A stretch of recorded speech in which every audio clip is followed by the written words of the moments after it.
আসসালামু আলাইকুম। এখানে আমি একটা আখের গাছ লাগিয়েছিলাম। একটা আখের গাছ থেকে ৭টা বা ৮টার মতো হয়েছিল।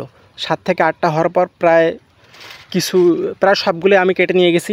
নিয়ে যাওয়ার পর এখন মাত্র একটা আছে, এটা আজকে কেটে নিয়ে যাব।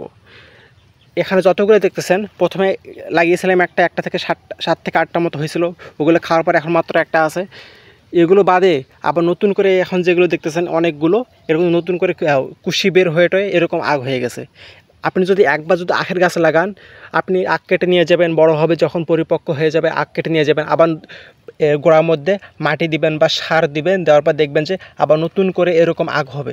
হওয়ার পর যতবারে কাটবেন ততবার হইতে থাকবে। আপনাদেরকে এখানে দেখাই, এখানে একটা কুশি দেখা যাচ্ছে। এই কুশির ওপর যদি মাটি চাপা দেওয়া যায় বা সার দেওয়া যায়, দেখবেন এটা এখান থেকে বড় হয়ে এরকম মোটা মোটা আগ হয়ে যাবে। যখন আপনি এগুলো যখন একদম পরিপূর্ণভাবে পুরোট হয়ে যাবে বা পরিপক্ক হয়ে যাবে, এগুলো যখন কেটে নিয়ে যাবেন, দেখবেন আবার নতুন করে গোড়ার মধ্যে মাটি দিবেন এবং সার দিবেন, দেখবেন যে আবার নতুন করে এরকম কুশি বের হয়েছে। আপনি যদি একবার যদি আখ লাগান, দেখবেন নিয়মিতভাবে হইতে থাকবে, কুশি বেরোতে থাকবে, হইতে থাকবে। আর আপনি কেটে নিয়ে যাবেন, আবার নতুন করে কুশি বের হবে আর হবে। আর যদি যত্ন নেন, যদি নিয়মিত হবে। তো আজকে পর্যন্ত সব ভালো থাকবেন। আসসালামু আলাইকুম।